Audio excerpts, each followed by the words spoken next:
Hi everyone, it's Suzanne. Welcome back. Today is the second and final Tistheseasonathon video.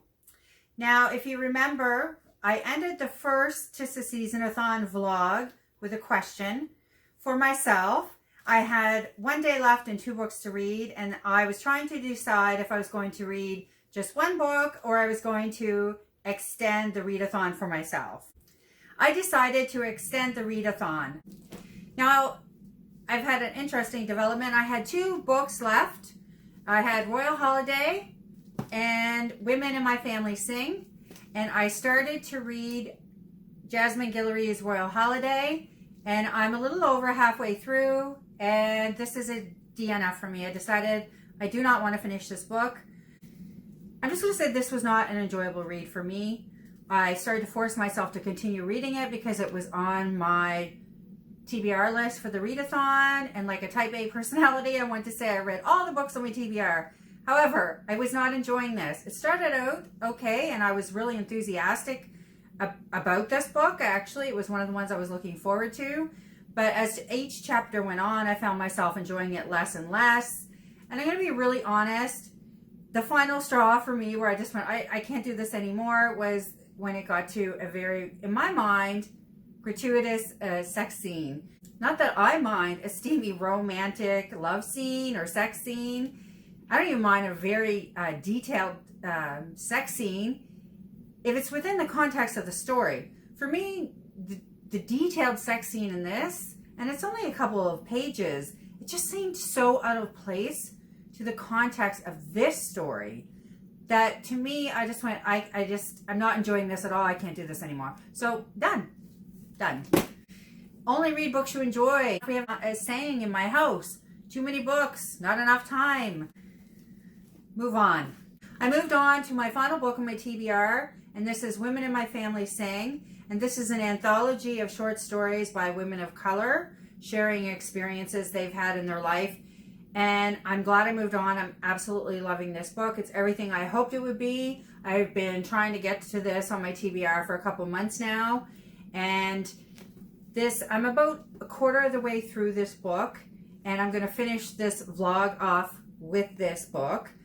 So something to know about me in terms of book taste, I absolutely love books of essays or memoirs by women who share their life experience. And this is everything I hoped it would be so far.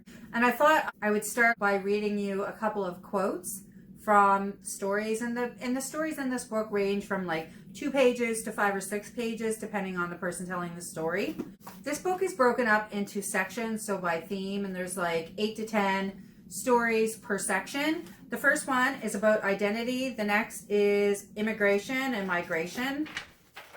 Then we have trailblazers, hellraisers, about career, work, and self-worth.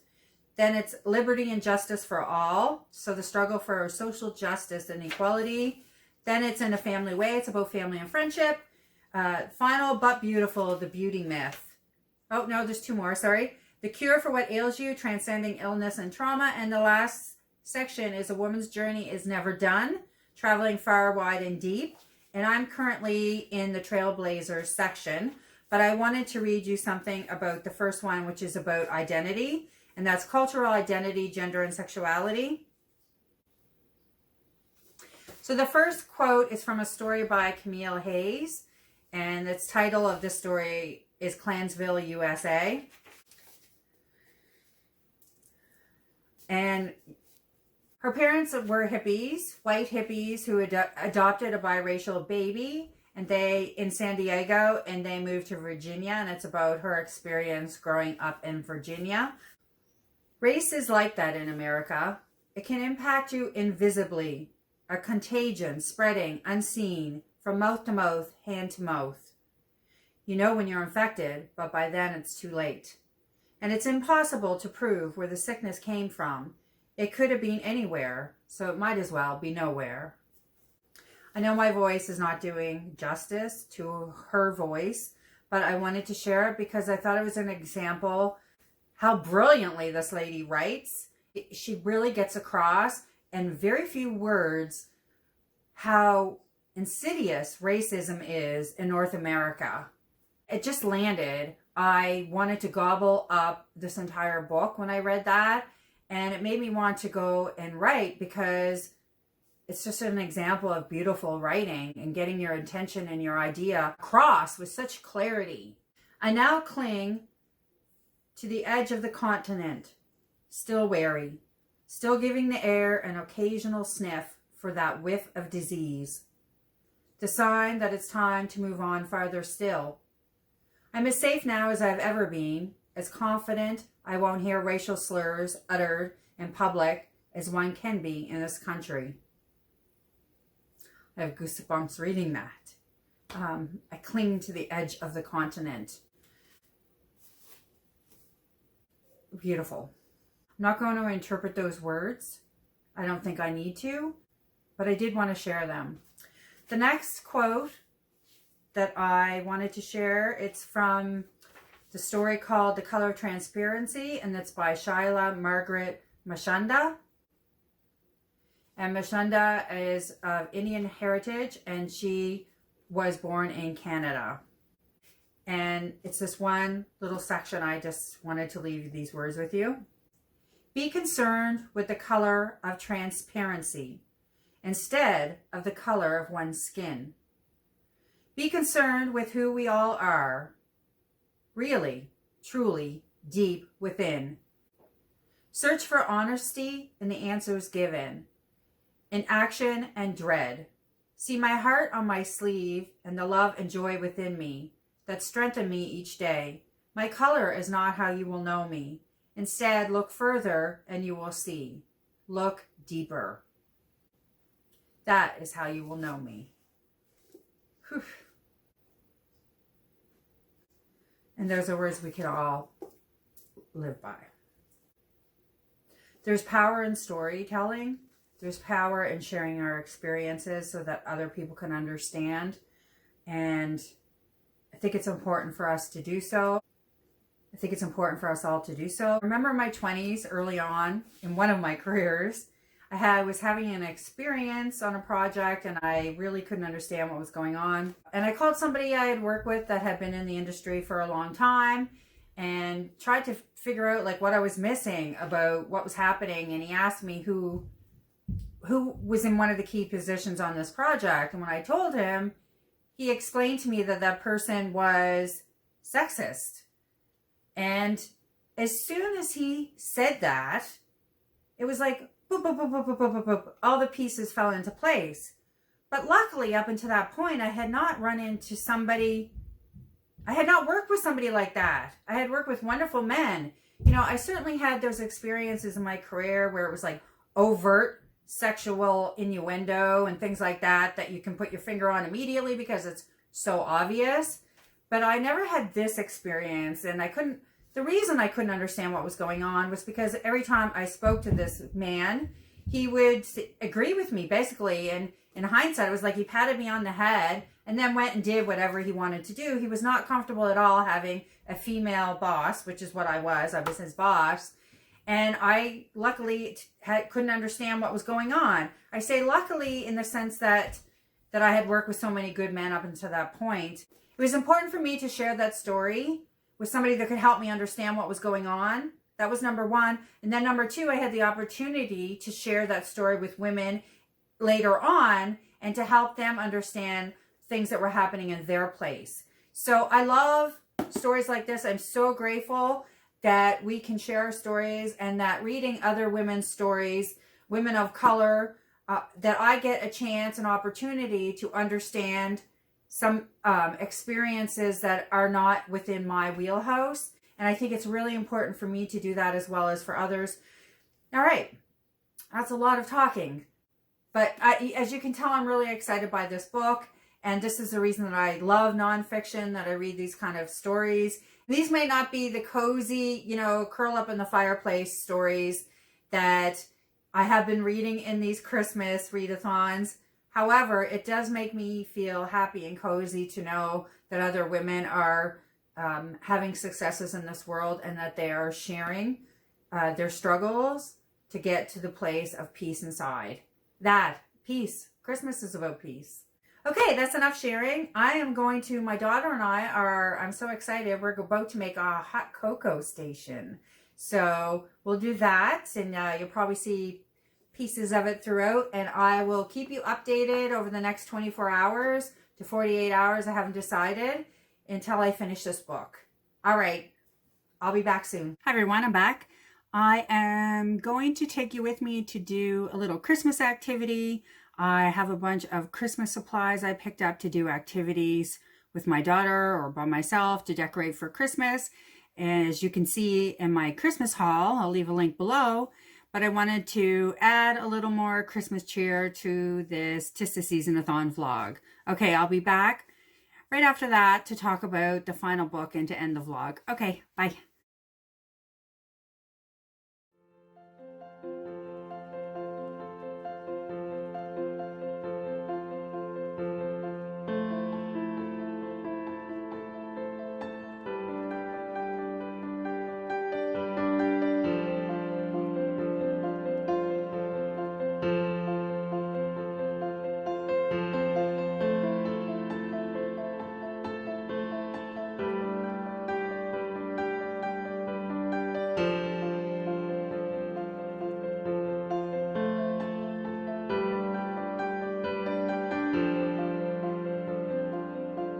Hi, I'm back. So yeah, that was a bit of fun. And it seems like since I've been doing Vlogmas, I have been creating some fun little things with sugar, a lot of sugar. It seems like I'm eating a lot of sugar this Christmas. So I just want to check my back. Yeah, everything's fine. Okay, before I move on to the final book, I thought I would continue with some of the Christmas fun and show you a couple books that I have for our family for Christmas. So really this is for Vivian and I for Christmas. And the first one is Poems to Save the World With, chosen and illustrated by Referral. And I bought this because I saw a photo of this book on Miranda's bookcase on Instagram. So I will link Miranda's Instagram below. I know Miranda's also on YouTube. I believe her last name is Mills, Miranda Mills. In any case, I did see this on her Instagram, and if you're not following her and you like beautiful books, my goodness, go follow her. And make sure your bank account is large. I have a list of books I want from watching her Instagram feed. Anyway, it is Poems to Save the World, like I said. And look, I'm just gonna... I just think this is so timely with the whole pandemic and other things going on in the world, like politics and all the good stuff. Anyway, yeah, I just think it's really lovely. Thank you, Miranda. We will enjoy this in the new year, no doubt. So the other one that I had it on my list for a long time for pre-order. I kept going back to it. And this is a Shakespeare for every day of the year. And I love this cover. And the thing that was holding me back was I had initially saw this book somewhere. I wasn't even sure where.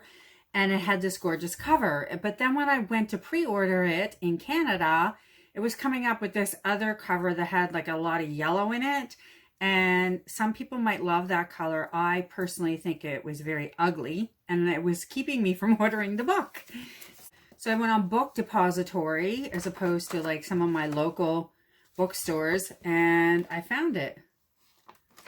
Yeah, so it's Shakespeare for every day of the year, and this is a daily reading that you can do every day of the year. We will actually use this because I had bought a reader for every day of the year, and it was just boring. I'm just going to say it. It was boring.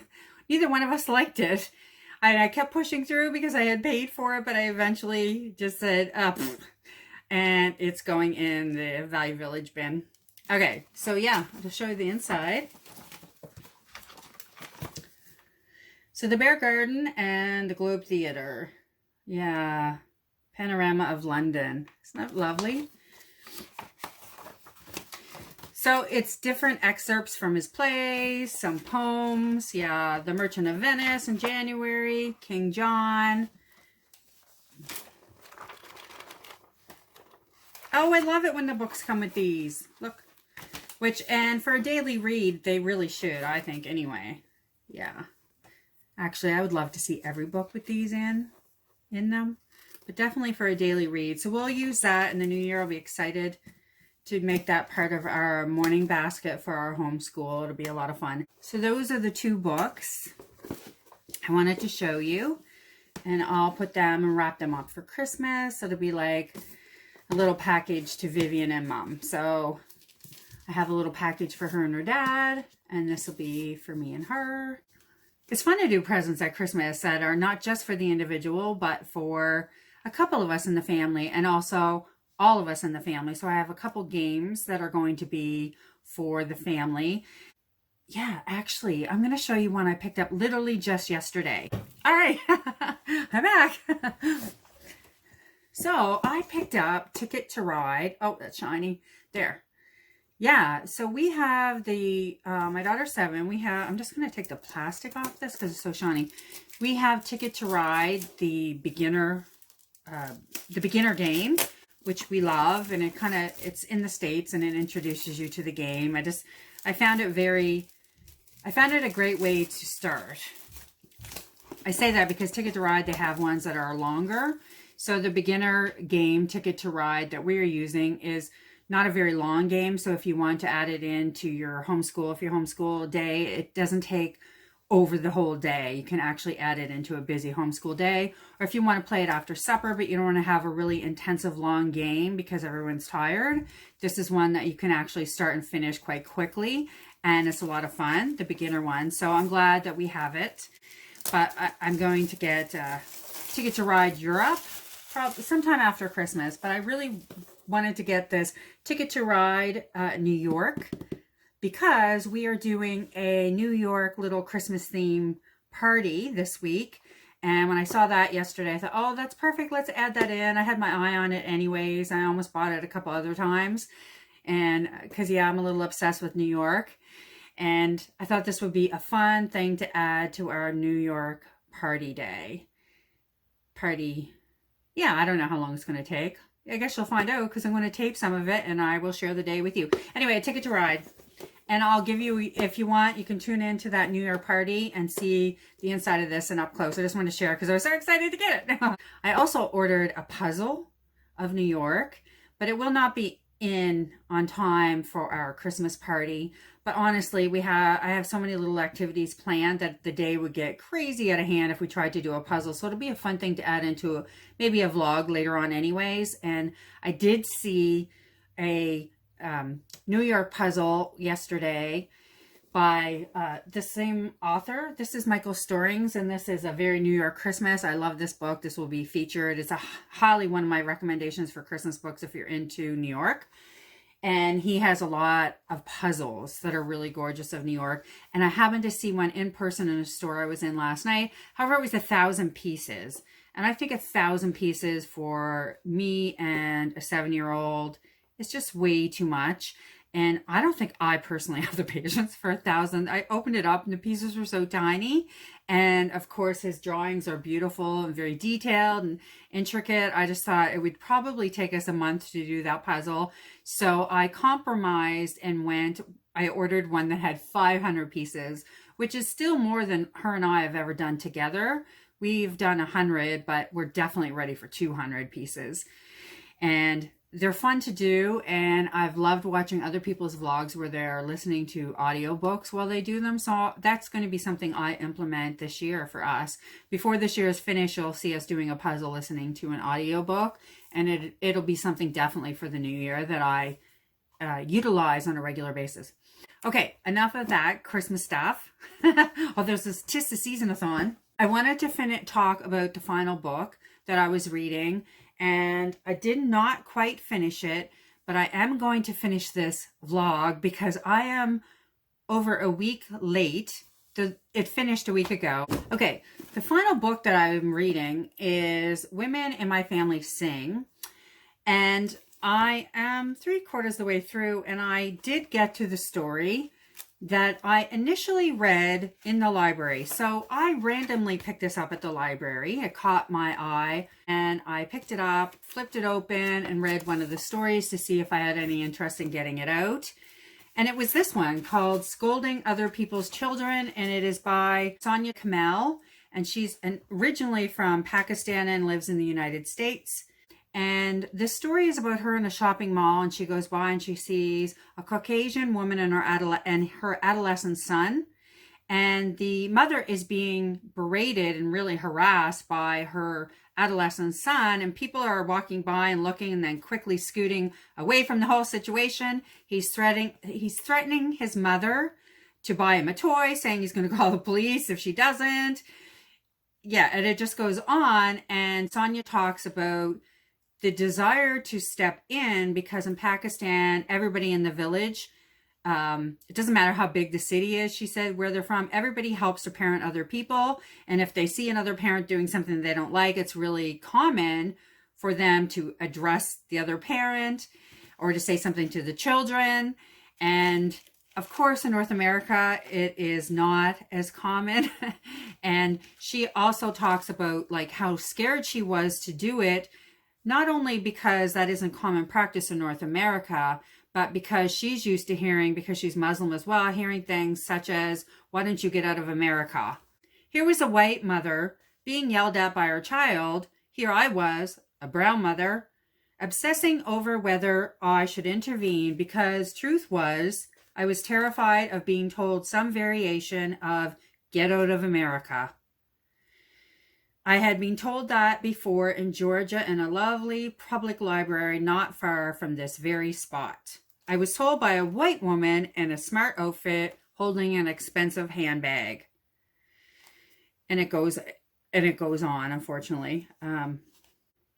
She says, as I stood there thinking all of those things, basically, I knew that if I walked away, I would never forgive myself. So she did intervene. She did say something to the child. Oh yeah, she said, do you think you should be talking to your mother like that? And of course, the kid just was stunned and didn't say anything in return. And then she told him to apologize to his mother. And the next time you disagree with her, do it without yelling, cursing, or name calling. The mother stared at me when I backed away, and I mouthed, I hope that was okay. She mouthed back, thank you. Thank you. I have goosebumps still reading it. Because we all need each other so much, and especially as a parent, parenting is challenging. I think everybody says that, but then you have your own, you realize it's one of the most challenging jobs you have. And I think the more help that you can get from other women or men, everybody really, men and women, the better off you'll be. But then Sonia talks about, she walks away and she goes into the bathroom, shuts a stall and cries. And I knew when I read this book that sorry, now I'm crying on camera. This is why, though, I love these stories, because they resonate and they hit your heart. And it helps us see how common we are. And I just want to say, yeah, it ended with Sonia. She went into the bathroom and she cried from just the whole nerves, so much nerves. And that was so challenging for her. And I don't think she'd ever see this, but I have to say, I think she's one of the bravest women for taking, it was a huge risk. She took a huge risk to help another mom. And, she didn't have any hate in her heart for some of the other white women that had treated her and probably terribly in her lifetime. Well, she mentioned one in the story. The mother and son were stunned. One was shocked, the other with gratitude. But I too was stunned at having gathered the courage to intervene. At my terror for the consequences that may have resulted for myself. At how tired I was having to think once, twice, thrice, and more before doing the right thing. So I just want to say thank you, Sonia, from all the moms out there.